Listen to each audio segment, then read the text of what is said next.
Selamat siang semuanya.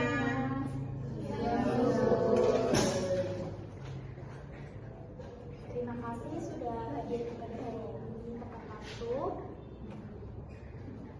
Hari ini kita akan saling berbagi cerita dan bersemangat dengan berkumpulnya kita di sini. Dengan tema langkah baru setelah stroke. Tujuannya apa? Tujuannya sederhana, Pak, Bu. Kita semua akan merasa lebih kuat dan tidak merasa sendiri dalam proses pemulihan ini. Betul sekali Ibu, Bapak. Di sini nggak ada yang lebih hebat dan nggak ada yang lebih lemah. Semuanya bersama-sama berproses belajar bersama untuk sembuh. Di sini Bapak Ibu, saya ingin dengar dari Bapak Ibu sekalian, apakah berkenan? Berkenan, Sus. Sepengalaman Ibu Bapak setelah terkena stroke, itu hal yang paling sulit dijalani selama masa pemulihan itu apa? Buat saya yang paling berat itu kehilangan peran. Biasanya saya kerja aktif di luar rumah. Sekarang saya mau ambil beras aja susah, saya harus minta bantuan kepada istri saya. Kadang rasanya nggak berguna banget sebagai suami. Terima kasih Pak Tori sudah jujur. Justru sekarang ini Bapak sedang berjuang menghadapi semua. Ini juga termasuk kesabaran buat Bapak sendiri dan keluarga loh. Ini juga bentuk kekuatan.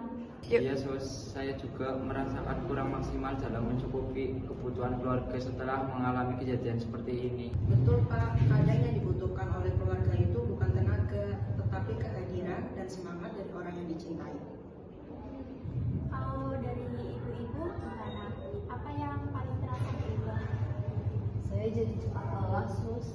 Kadang buat berdiri sebentar aja saya merasa capek. Dulu saya aktif banget, tapi sekarang semuanya terasa pelan. Pelan bukan berarti berhenti Bu, itu tandanya tubuh sedang berusaha untuk menyesuaikan. Kalau saya, Sus, masih suka takut kambuh. Setiap kepala pusing sedikit, saya langsung panik. Itu wajar Bu Sheila. Ketakutan itu akan berkurang jika Bu Sheila rutin kontrol dan latihan. Iya Bu, kami di sini siap untuk membantu. Saya dulu juga gitu, Bu Cila. Tapi lama-lama saya belajar percaya sama tubuh sendiri.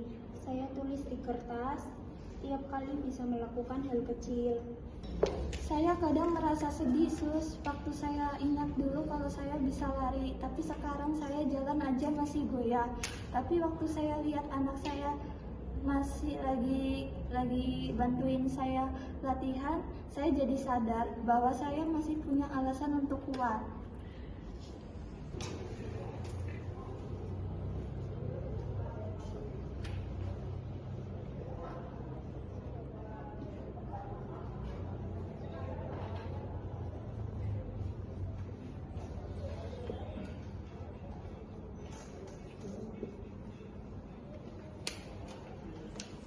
Sekarang saya mau tanya satu hal lagi.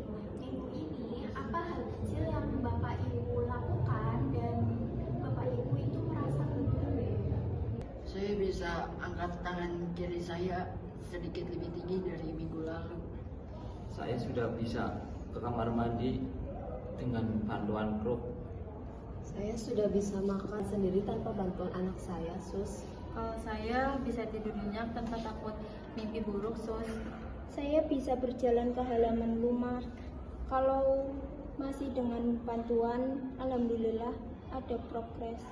Saya bisa ketawa, Sus. Luar biasa semuanya. Bapak Ibu sadar nggak kalau hal-hal kecil kayak gini itu sebenarnya tanda kalau tubuh Bapak Ibu itu terus berjuang.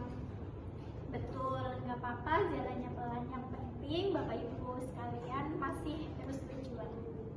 Hari ini kita sudah dengar banyak cerita yang luar biasa. Kalian semua adalah bukti kalau stroke itu bukan akhir dari segalanya. Justru ini adalah awal dari perjalanan untuk jadi versi diri yang lebih kuat dan sabar. Dan Bapak Ibu semuanya harus ingat kalau Bapak dan Ibu ini nggak sendiri. Di ruangan ini semuanya sama. Ada orang yang paham rasa lelah, takut, sakit, dan semangat yang sama. Sebelum kita tutup sesi ini, Bapak Ibu ikutin ucapan yang saya contohkan. Aku kuat, aku berproses. kuat, aku berproses, aku tidak sendiri. Terima kasih Bapak Ibu semuanya sudah hadir hari ini untuk mengungkapkan rasa satu sama lain dengan semangat. Sampai jumpa di pertemuan berikutnya dengan semangat yang sama.